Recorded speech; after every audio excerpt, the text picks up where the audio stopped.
วัสดีสวัสดีวันนี้เรามาพบกันเธอและฉันพบกันสวัสดีวันนี้เราจะเรียนเกี่ยวกับสัตว์โลกน่ารักตัววิวฟังนะวันนี้เราจะเรียนเรื่องที่อยู่อาศัยของสัตว์เดี๋ยวเราจะแปลงร่างเป็นนกก่อนใครรู้จักนกบ้างชูมือข้างนี้ขึ้นมาเราจะเป็นนกโฟวิวครับเป็นนกกระจิบจีบแบบนี้จูเนียร์ทำด้วยครับอีกข้างหนึ่งเป็นนกกระจาบทำแบบนี้ไม่เหมือนกันนะเดี๋ยวพี่ตามก้อยดูนะเอามือเก็บไว้ก่อนเอาผู้เต้าจิ๊บจิ๊บจิ๊บนกกระจิบบินมาอีกข้างที่แอบไว้จ้าบจ้าบจ้าบนกกระจาบบินมาจิ๊บจิ๊บจิ๊บฉันชื่อนกกระจิบจ้าบจ้าบจ้าบฉันชื่อนกกระจาบกราฟิกจำไว้นะลูกจิ๊บจิ๊บจิ๊บนกกระจิบบินไปแอบไว้นะแอบไว้นะจ้าบจ้าบจ้าบนกกระจาบบินไปโอเครับรู้ไว้ตัวเองหน่อยค่ะนั่งลงนั่งดีนะลูกเดี๋ยววันนี้มีปริศนาคำทายใครอยากเล่นเกมยกมือตั้งใจฟังใครตอบได้ยกมือนะคะพร้อมไหมคะคำถามที่หนึ่งตั้งใจฟังนะใครตอบได้ยกมือนะโฟวิวตั้งใจฟังนะคะคำถามที่หนึ่งฉันคืออะไรฟังส่งเสียงกระตากกระตากเดี๋ยวสัตว์น้อยน่ารักไข่ให้เรากินกราฟิกตัวอะไรลูกตากระตากตัวอะไรคะใครตอบถูกยกมือตัวอะไรนะโมอาจารย์หัวไก่เฉลยใช่ไก่หรือเปล่าใช่ไก่ร้องยังไงตาเอาพูดตามไปนะภาษาอังกฤษพูดว่า chicken แล้วไก่อาศัยอยู่ที่ไหนอะลูกอยู่ที่บ้านนี่ดูในรูปอยู่ที่ไหนคะอะไรนะเขาเรียกว่าเล้าไก่กราฟิกเล้าไก่หน้าตาเล้าไก่จะเป็นแบบนี้ไก่อาศัยดินนะคะคำถามต่อไปตั้งใจฟังไม่ต้องอ่านตามนะคะตามนะกราฟิกฟังนะคะฉันคืออะไรเลี้ยงไว้เฝ้าบ้านเห็นคนเดินผ่านส่งเสียงฮ่องฮ่องใช่เลยถูกต้องแล้วค่ะหมาสุนัขพูดว่าย่อย่อด้วยคะย่อนั่งดีๆนะตั้งใจฟังอย่ามาค่ะดูเนี่ยนั่งดีๆ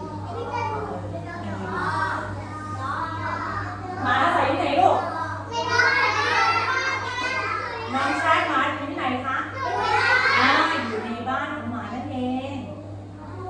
คำถามต่อไปยังไม่จบฉันคืออะไรบินอยู่บนท้องฟ้าเดี๋ยวยังไม่จบน่ารักหนักหนาส่งเสียงร้องจิ๊บจิ๊บจิ๊บเฉลยนกนั่นเองใครตอบถูกบ้างภาษาอังกฤษพูดว่าเบอร์แต่ทำท่านกบินมีลงนกอยู่ที่ไหนลูก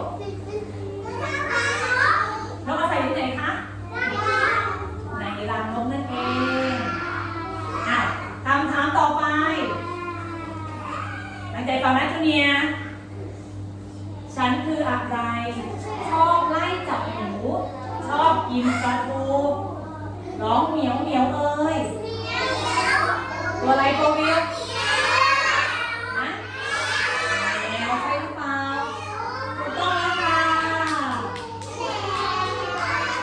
โฟวิลพูดตามนะภาษาอังกฤษพูดว่าแค่แมวอาศัยอยู่ไหนลูกบ้านแมวใช่ไหมคะโอเคยังไม่จบนะตั้งใจฟังนะคะไหนตั้งใจฟังและให้เล่นเกมนะคะโฟวิลครับฉันคืออะไรตัวอยู่ในน้ำมีหางมีครีบว่ายน้ำเล่นรีบตัวคนจับไปตัวอะไรอ้าวใช่เลยใช่หรือเปล่าอ้าวเก่งมากเลยปลาภาษาอังกฤษว่า fish ไหนปลาจะให้ไง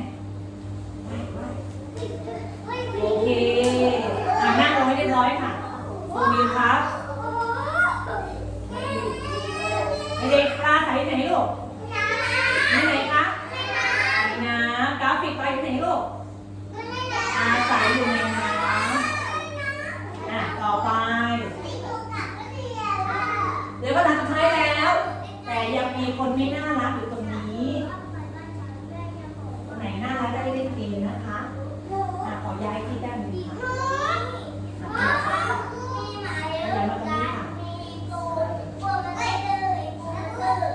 ค่ะคำถามสุดท้ายตั้งใจฟังนะฉันคืออะไร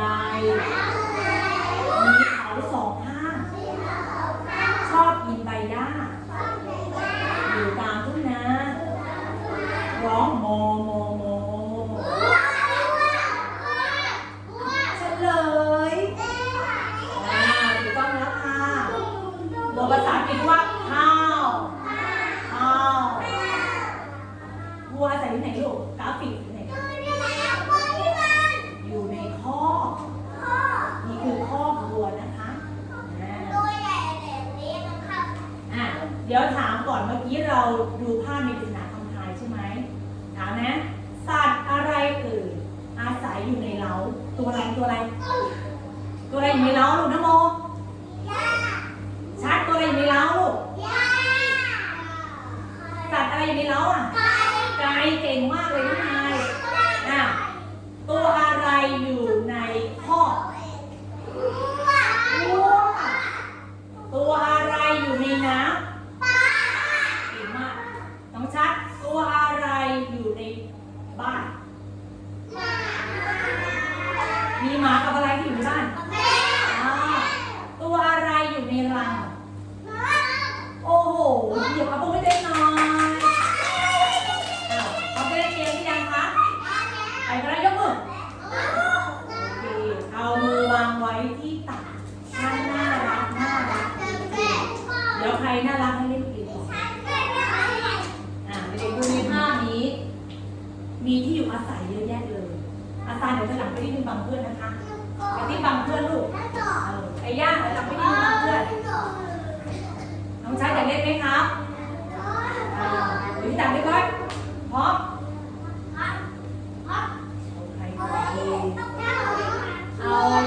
เอาน้องนโมดีกว่านโมมาครับ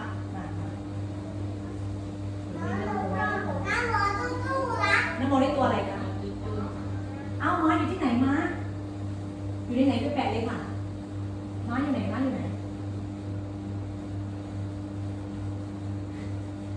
อาให้เพื่อนดูซิเด็กๆม้านโมติดถูกไหมลูกม้าอยู่ในบ้านเปล่าม้าอยู่ที่ไหนม้าเดี๋ยวก็เฉลยก่อนม้าจะอยู่ในคอกมีน้ำในคอกนะปรบมือให้นโมหน่อยไปหน้าค่ะเอาคนต่อไปแล้วถอยหลังบังเพื่อนลูกครับอีกถอยหลังก่อนบังเพื่อนตัวต่อไป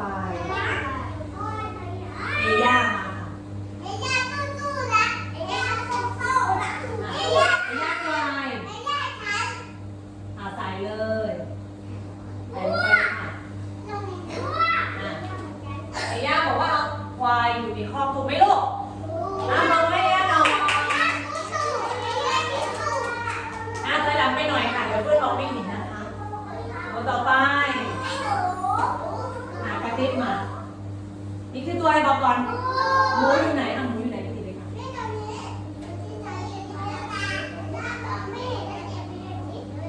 ใส่เลยหมูอยู่ไหนหมูเอาไอ้ย่าเขาบอกแล้วครับเชื่อเพื่อนไหมหมูก็อยู่ในห่อนั่นเองปรบมือหน่อยให้น้องนายมั่งนี่ตัวอะไรก่อนตัวอะไรเดี๋ยวเพิ่งไปบอกเขาให้เขาติดเองครับแป๊บนึงครับไก่อยู่ไหนลูกแปะเลยโอเคน้องนายบอกว่าไก่อยู่ในเล้าถูกไหมลูกโอเคบอกถูกแล้วปรบมือกราฟิกมากราฟิกนี่ตัวอะไรบอกก่อนวัวอยู่ไหนวัวอย่าไปบอกเขาสิเอาไว้ให้เขาทำเองขยับมากราฟิกบอกว่าวัวอยู่ในคอกถูกไหมคะแล้วปรบมือให้กราฟิกหน่อยน้ำมนต์ใครหลังให้เพื่อนเล่นบ้างเราเล่นแล้วซามาค่ะตามอีกยังหนูนั่งรอสิคะเดี๋ยวไม่เล่น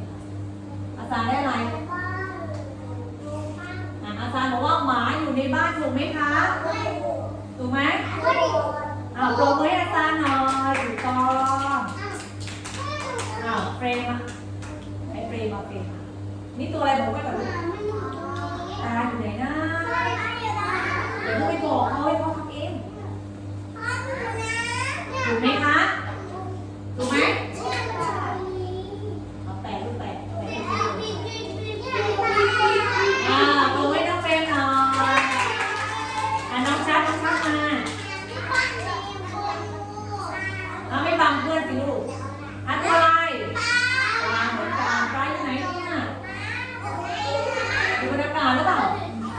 ตัวไหนแปะเลยแปะไ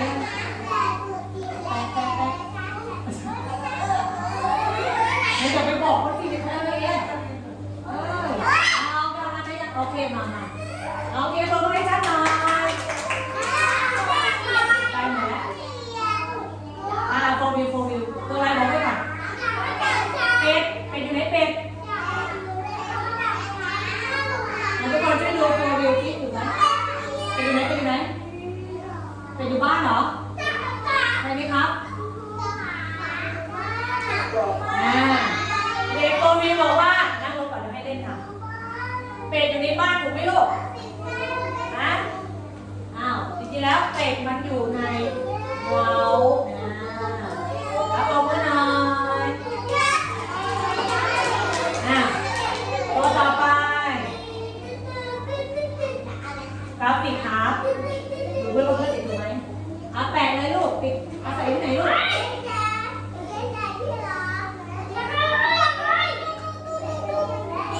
ให้ดูก่อนใช่ครับแปะเลยค่ะแปะเลย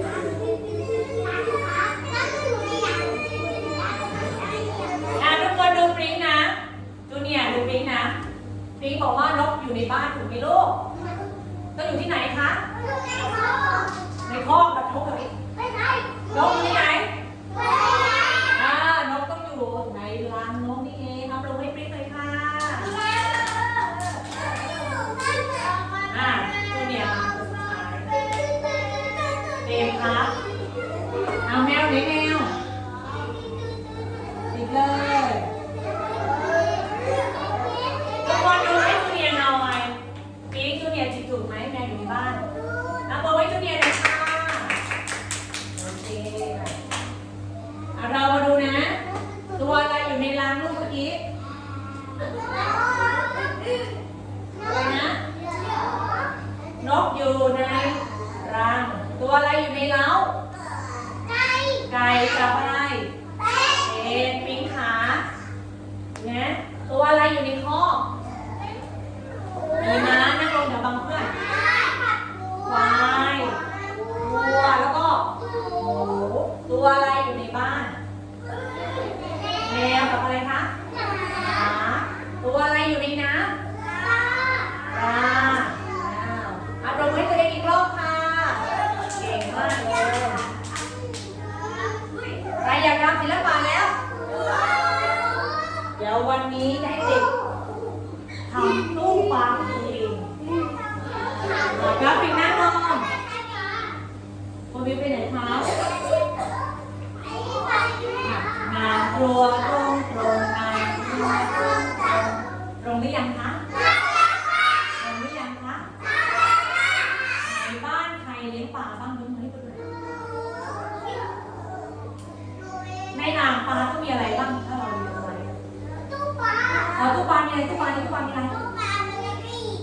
มันมีอะไรตู้ปลามีอะไร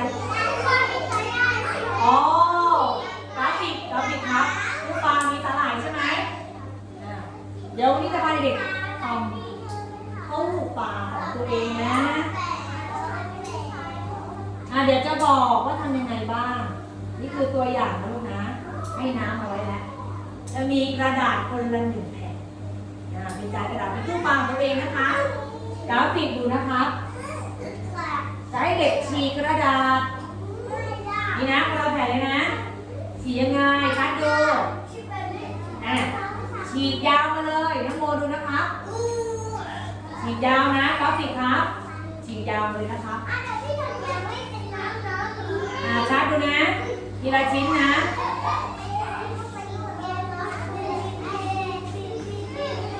โอ้เดี๋ยวแป๊บนึงมีเด็กไม่น่ารักนั่งใหม่เราไม่แกล้งกันค่ะเราไม่ทะเลาะกันนะคะไม่แกล้งนะโบนั่งดีๆให้เรียบร้อย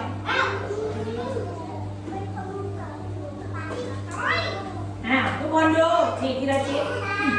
นะโบครับทำยังไงเลยนะชาร์จดูนะครับเราก็ทำไปเลยดูนะชาร์จดูนะเดี๋ยวทำไม่ได้นะฮอตดูนะฮอตครับหน้ามานี่ลูกฮอตครับดูก็จะระบายแล้วจะทากาวแล้วทุกคนตั้งใจดูนะเดี๋ยวทาไม่ถูกนะครับนะโมดูนะว่าทากาวยังไงดีดูนะคะเราจะทำน้ำก่อนนะลูกเอาที่การจุ่มลงไปแล้วก็ทาที่จานกระดาษเลยกระดาษที่เราฉีกออกมาน้องชักดูครับแปะลงไปเลยแปะทีละชั้นนะดูนะเดี๋ยวให้ทำค่ะเด็กๆค่ะดูแปะไล่ขึ้นไปทีละชิ้นนี่จะเป็นแบบนี้เสร็จแล้วเราจะเอาชิ้นนี้มาเป็นสาหร่ายมันคือที่พวกผลไม้ที่เรามาทำเป็นสาหร่ายใช่ครับพาเราไปก่อนนั่งลงในบางเพื่อนชัดครับ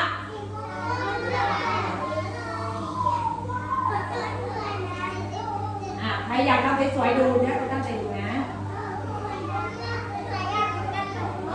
มีสาหร่ายนี่ตัวปลาต้องมีสาหร่ายใช่ไหมต่อไปต้องมีก้อนอะไรคะก้อนหินใช่ไหมเอากระดาษขยำไปเลยขยำให้เป็นก้อนหินกลมๆนะพอเพียงดูนะคะเดี๋ยวทำไม่ถูกนะลูกเราขยำได้ใช่ไหม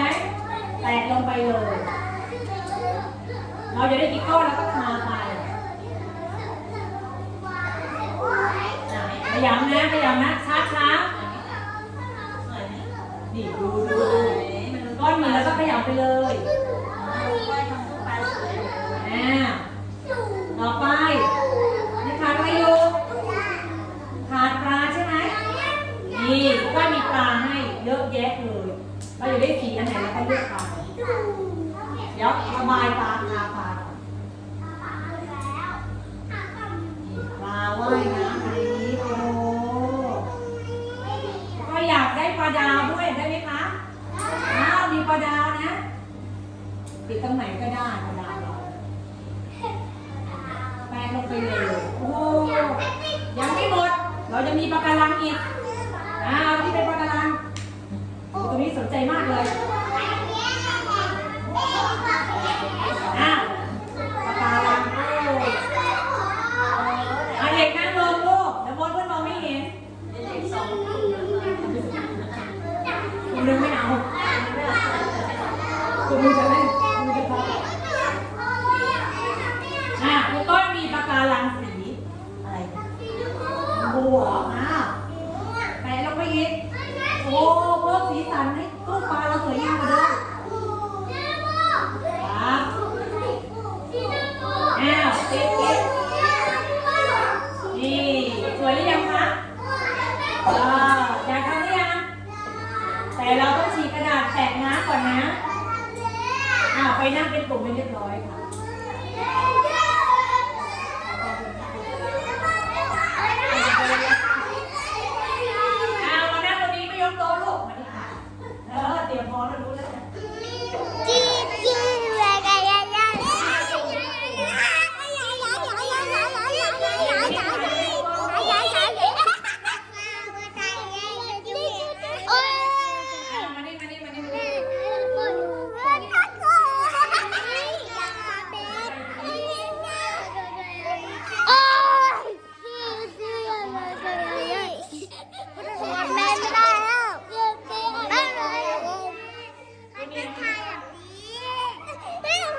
ทำศิลปะก่อนนะคะโฟวิวศิลปะมาแล้วนะลูกนี่ไปนั่งเป็นกลุ่มไหมครับไปนั่งเป็นกลุ่มไม่เป็นหรอป่ะกลุ่มนู้นว่างกลุ่มนู้นว่าง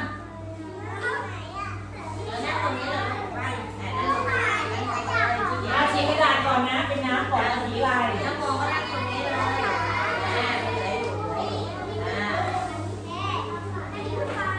นี่ไงน้ำเราหนูไม่ได้หนูยังไม่ได้น่ะหนูมานั่งนี่สิคะนั่งลง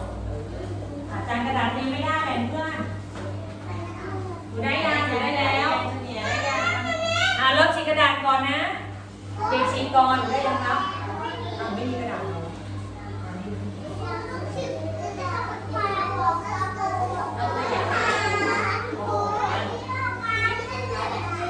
เด็กชี้กระดาษก่อนดูครูไหมคะเดี๋ยวไหวไหมชี้กระดาษก่อนนะลูกเด็กชี้ยาวๆก่อนนะโอ้ยเดี๋ยวชี้กระดาษก่อนลูกชี้กระดาษไปก่อนชี้กระดาษยาวๆก่อนเดี๋ยวไปติดปากกาลังชี้ก่อนชี้ยาวๆชี้ยาวๆชี้ยาวเลยเด็กขายาวเลยยาวเลย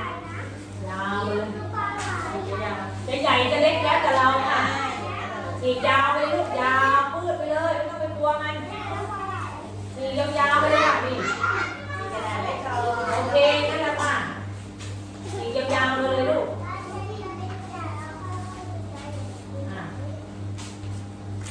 ฉีกยาว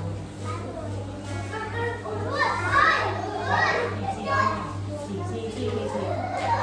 อันนั้นเปิดกาวได้ยัง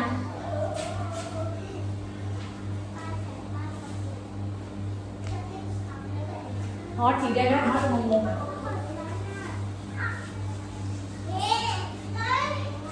เด็กฉีกกระดาษยาวๆเลยนะคะจะได้เป็นน้ำลูกรู้ยังเธอยังไม่ได้ฉีกกระดาษเลยค่ะฉีกกระดาษแปะน้ำเหมือนลูกนั่นหรอเด็กมองกระดาษเห็นไหมลูกไปทำไว้เห็นไหมคะฉีกกระดาษไปก่อนใส่ให้มันเต็มจานก็ได้ค่ะ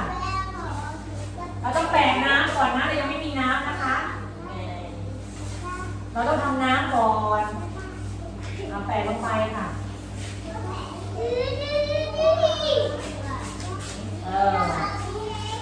ฉีกก่อนดูว่าอันนี้ก่อน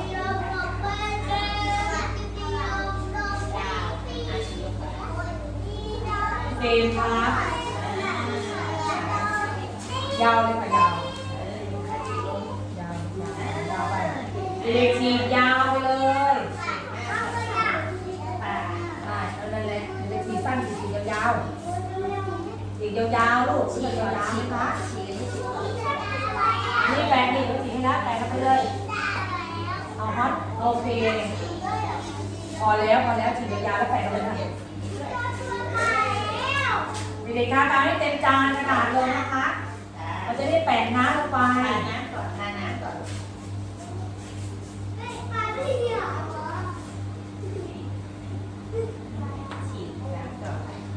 เดี๋ยวต้องแปะเธอยังไม่แปะน้ำเลยไปแล้วฉีกน้ำก่อนโอ้ยต้องแปะตาที่ลูก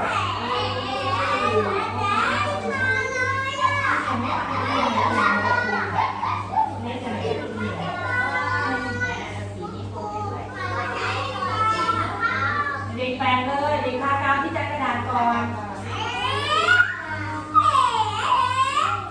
ชัดครับ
ก่อนลูกแล้วพี่แป๊บก้อนหินมาขยำก่อนขยำก้อนหินขยำก้อนหินเด็กๆขยำก้อนหินแปะลงไปค่ะขยำก้อนหินก่อน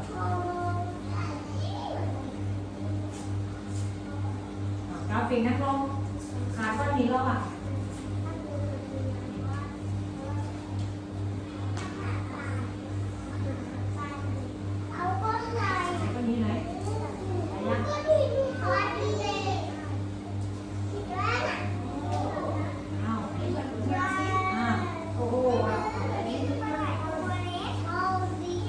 รวมไ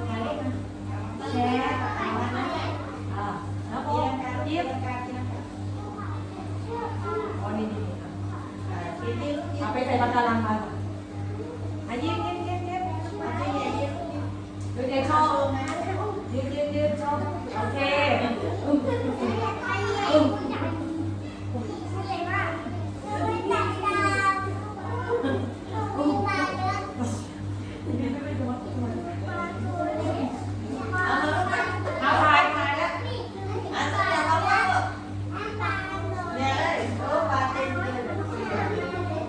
ยิ้มค่ะนี่จะได้คนเดี๋ยวมองนี่เดี๋ยวมันหมุนแล้วนี่นี่